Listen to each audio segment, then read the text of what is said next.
This is a short video about indirect commands for Latin GCSE. Now first of all, what is an indirect command? Well, quite simply, it is a reported command, a reported order. Now a direct order in Latin obviously uses the imperative, do this, be quiet. An indirect command simply reports one of these. So the general ordered his soldiers to be quiet.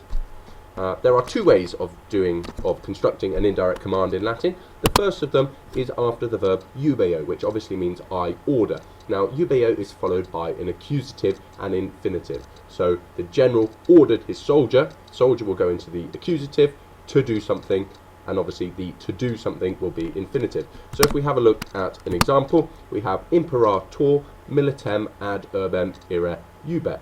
So our subject, imperator, iubet, so the general orders. Now we find our accusative, militem, the soldier, ire is our infinitive, so the general orders the soldier to go ad urbem, to the city. Now most other verbs, however, our second way of constructing an indirect command are followed by ut and then the imperfect subjunctive, so much like a purpose clause. However, obviously, the difference between an indirect command and a purpose clause is that an indirect command will have some verb of ordering or commanding.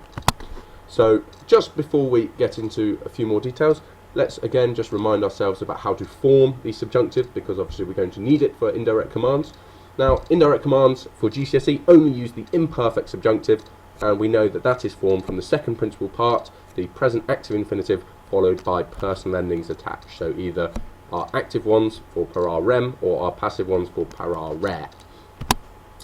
Now, if we have a look at this example of ut followed by the imperfect subjunctive, so we have pater filio imperavit ut in silvam ambularet.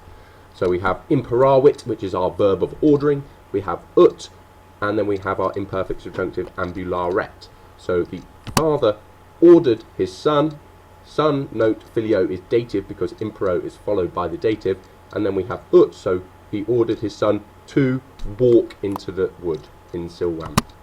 Now, a command can in Latin just be a polite request or a suggestion, i.e.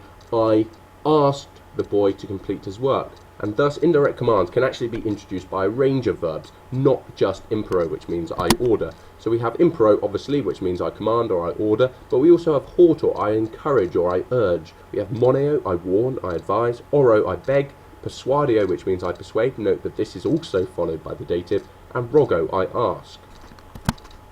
Now a negative indirect command, so essentially an indirect prohibition. This, instead of using the Latin word ut, uses ne instead, so very similar to, again, the negative version of a purpose clause, which also uses ne in place of ut. So if we have a look at one of these, milites cives oraverunt ne pervias nocte ambularent. So note this time that we don't have a verb of ordering, we have oro, I beg. So the soldiers begged the citizens not to walk along the streets at night. So just to sum up, our two ways of doing indirect commands. After eubeo, we have accusative plus infinitive, and then for lots of other verbs, not just verbs of commanding, we have ut or ne if it's negative, followed by the imperfect subjunctive.